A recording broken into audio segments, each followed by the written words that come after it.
हे बघा, माझं एवढंच मत आहे की दादा जर 27 तारखेला गाडीला गेले असते, पुण्याला पोहोचले असते आणि दुसऱ्या दिवशी गाडीला बारामतीला गेले असते, तर मग हे जी काय घटना, दुर्दैवी घटना घडली ती घडली नसते.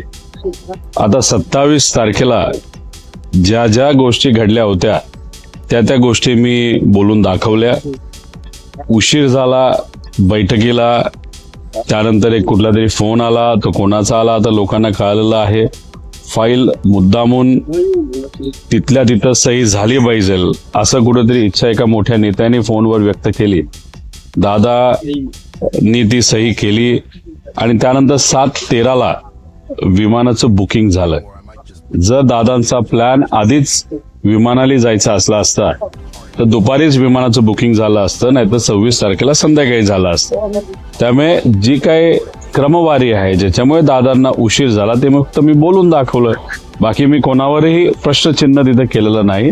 आणि माझं एक प्रामाणिक मत आहे की लवकरात लवकर ह्या सगळ्या गोष्टीची एन्क्वायरी 27 तारखेपासून ते 28 तारखेपर्यंत, आणि जे काही प्रमुख पायलट होते ते पूर्वी कोणाला भेटले, महिनाभर 2 महिने कुठल्या हॉटेलला भेटले, कुठं कुठं गेले होते, या सगळ्या गोष्टींची सुद्धा माहिती काढणं तितकंच महत्त्वाचं. पवारांच्या जवळचे असणारे प्रमोद हिंदूराव यांनी देखील माहिती दिलेली आहे अशाच पद्धती. प्रमोदराव हिंदूरावांचा त्याचा अर्थ एकच आहे की मी कुठेही खोटं बोललेलो नाही.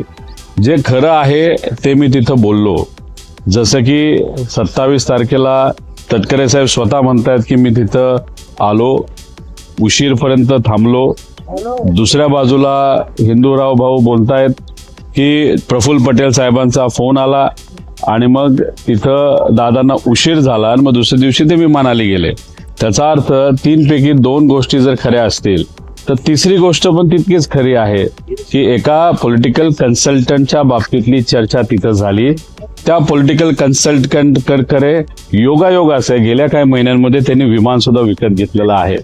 आता त्या व्यक्तीचा शेकडो कोटीचा कॉन्ट्रॅक्ट हा कुठेतरी कॅन्सल करण्यासाठी दादांची भूमिका तिथं होती.